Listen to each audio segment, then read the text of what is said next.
First newsletter of the year for Pantheon Rise of the Fallen.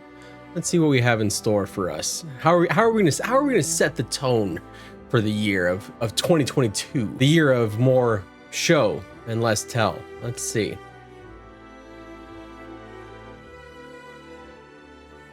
NANI?!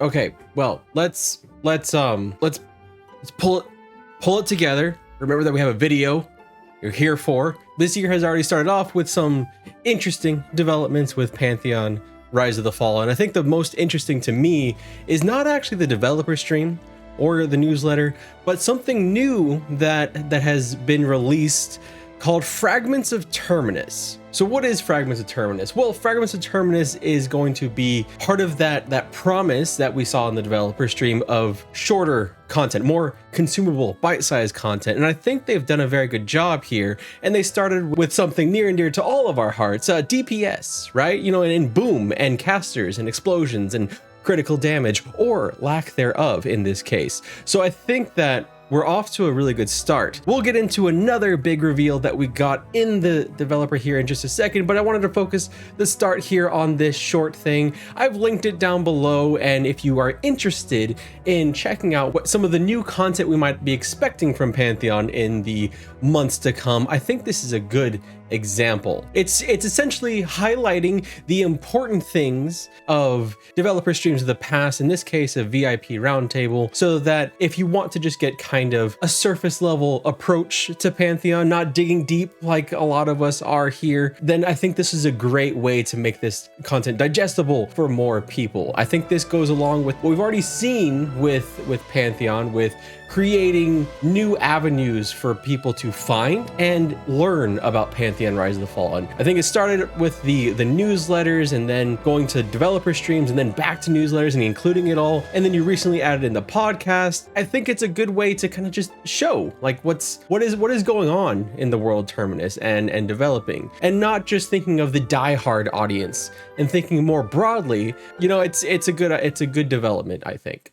But going back into the developer stream, we had Minus joining Ronik along with Joppa on these streams. One of the things that they started out with first is talking about how the streams are probably going to be shorter going forward. Going to be, again, back to that same word, digestible, and something that will be easier for people to get the information they want. And they were clear to say that yes, we're still going to get the beans that we all want, but perhaps just in a neater, more concise, and easier package. And so while this may come as a little bit of a disappointment to those of us who really enjoy seeing the excitement overflow from the team, I think in the long run, this is going to be good for Pantheon to have a more broad appeal. And I think it's because, you know, if you think about it, if you're thinking of a lecture versus a YouTube video, which one is the broad audience going to be more invested in? And, you know, we're not going to talk about TikToks and how short form content is becoming the new short form content. Shit, is Pantheon gonna make a TikTok? Do I want a Pantheon TikTok? I kinda do.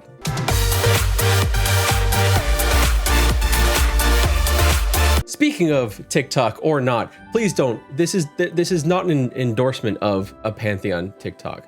Why do I keep mentioning TikTok? Anyway, in the developer stream, they mentioned that there will be more pre-produced content on live streams. And like the first point, I think this will increase public confidence. A sleeker, more professional look on some content can have a wide impact. I'm thinking of just how good the Fairthale trailer was. I know you've probably heard me talk about that a lot on this channel, but it's because it's good, okay? I've even shown it a couple times. We got the good news of what is complete.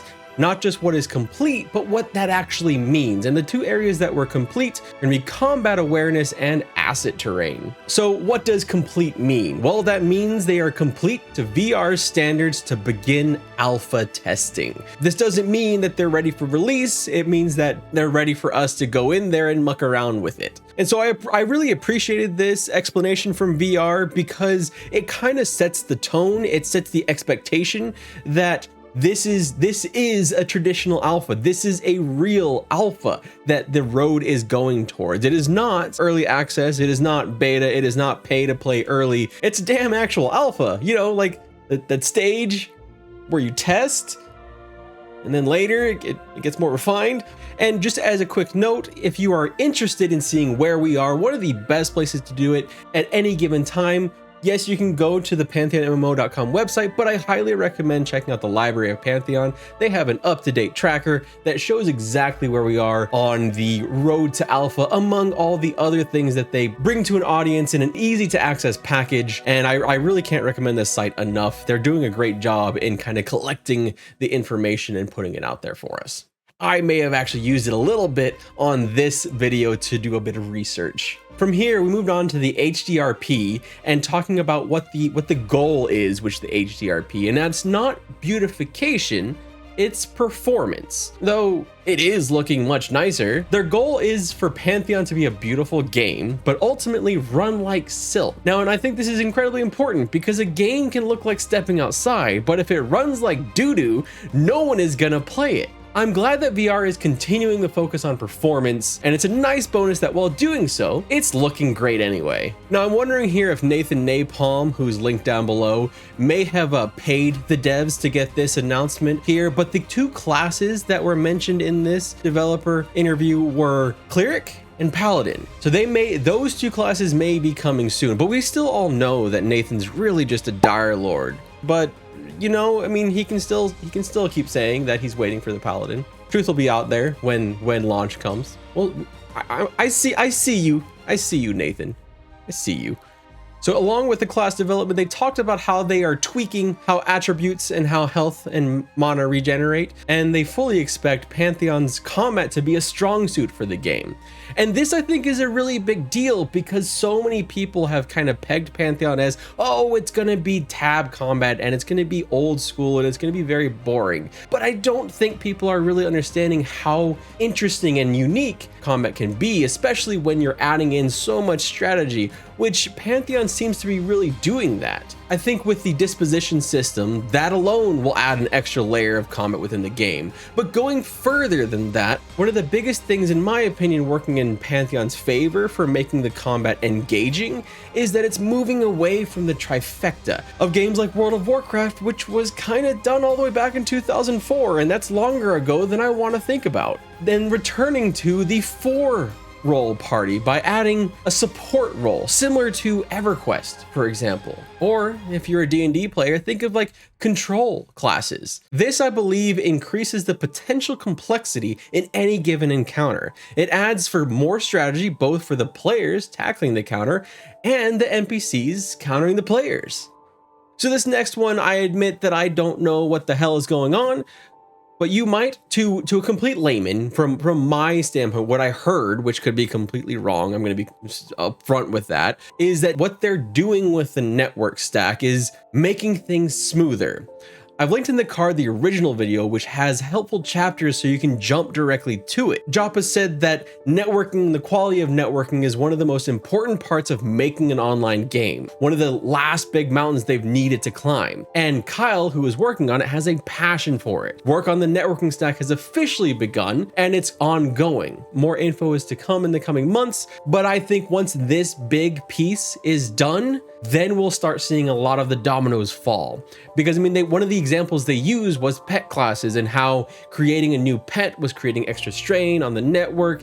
And the demonstration they showed was how it really, the new networking stack was helping alleviate some of that strain. Now on the other hand, something that I am very well versed in is gonna be the lore of Pantheon and why perhaps outside of the Fragments of Terminus, for me, is the most interesting and exciting part of the developer stream, even though it was barely covered in the developer stream because they had other things they wanted to talk about. The world page on the PantheonMMO.com website. So this is the highlight for me really going forward, and probably something I'm going to be poring over the entire year, really up until launch. It harkens back to when I was in middle school and I would print out lore pages on the deities of EverQuest and take them to school and sit and pour over all the different histories and the relationships and interactions with them, all while not paying attention to my Spanish class.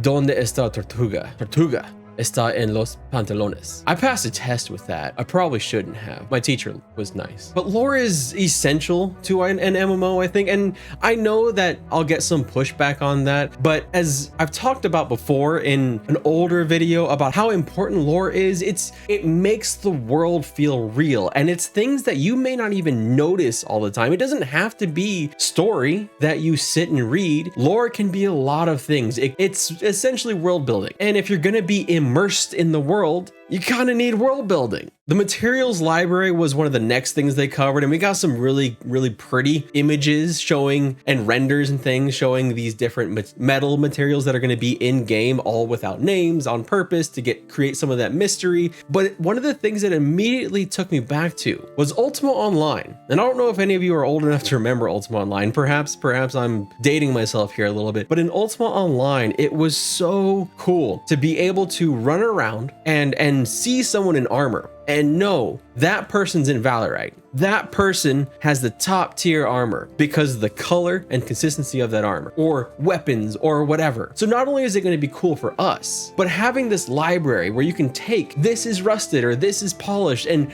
slapping it on different assets and knowing exactly that this is going to be there, being consistent with it, I think will make the world building itself a little bit easier because you can always draw from that library. You know what it's going to look like. You don't have to make it individually. Next, we covered animations and how the focus was currently on quantity, not on quality. Unique animations taking precedence over polished animations at this stage. And a big note here that they were exploring a couple of companies proactively to outsource some of the work. Joppa said that they have a lot of ground to cover with animations, additional NPC models, and character art. So perhaps an outside source will be able to assist with that and speed things up, because keep in mind that Pantheon is still a small team. Now, Minus jumped in here to clarify that this is not getting the animations or any of that ready for launch. This is getting it ready for alpha. Well, they've also talked about a new hire that they're looking for, and that's for the system UI. And I imagine Bazgrim will be one of the first to let us know if there's any new hires, because he's been great about showing us how the team is going and keeping us up to date on that. And then asked what on the list is high priority. Well, the answer was everything. So I think it's safe to say that we're not, that was dashing any hopes that anyone had of, well, we can prune this off the list. Like if we are as the audience, as the consumers of Pantheon really wanting to get in faster, I don't need that. I can just play this way. I don't need this. Yeah, they don't think that way. This is the essential list. This is the high priority list. This needs to be done. So I think we just need to buckle in and realize that this is going to need to get done one way or another. The whole list, not part of the list. So Joppa ended by saying that this is a heads down year, and they have high hopes and ambitions for the year. So I took this as both exciting and a little nerve-wracking. We've heard this before. We've heard the term heads down before, and it resulted in a little bit of lost communication, but I don't see that happening this time, largely due to the improvements they've made in their communication over the last year and a half or so, and some of their recent hires. So if I were to make a prediction here, I would say that I'm kind of looking for this year to be a little bit similar to last year, where the start of the year, the first half of the year, is a little bit slower while they're in their heads down mode, and then we get some more big reveals toward the end of the year. And that's kind of my optimistic hope. So I wouldn't be expecting anything crazy in the next couple months, but who knows? Maybe we will get some craziness. But that's all I have for you today. Thank you so much for watching. My name is Redbeard Flynn. I am a huge fan of this game. I've been following it since 2016, and I will continue to. And as an MMO veteran, someone who's been around the genre for longer than probably some of you have been alive, I'm excited to see this game. I was excited to see it when I heard about it from Brad McQuaid. I'm still excited. I see with everything that Pantheon puts out, the passion that they have for the game. Has it morphed a little bit from my initial expectations? Yes, but I think it's doing so in a way that I'm excited for. And I hope you are too. I look forward to meeting you, hopefully, in the world of Terminus. If you like this comment, please consider leaving a like down below. It helps so much in getting this video out to more people so they too can learn about Pantheon Rise of the Fallen. Again, I appreciate you very much for coming by and watching this face for a little while, and I look forward to seeing you again soon. Have a good one.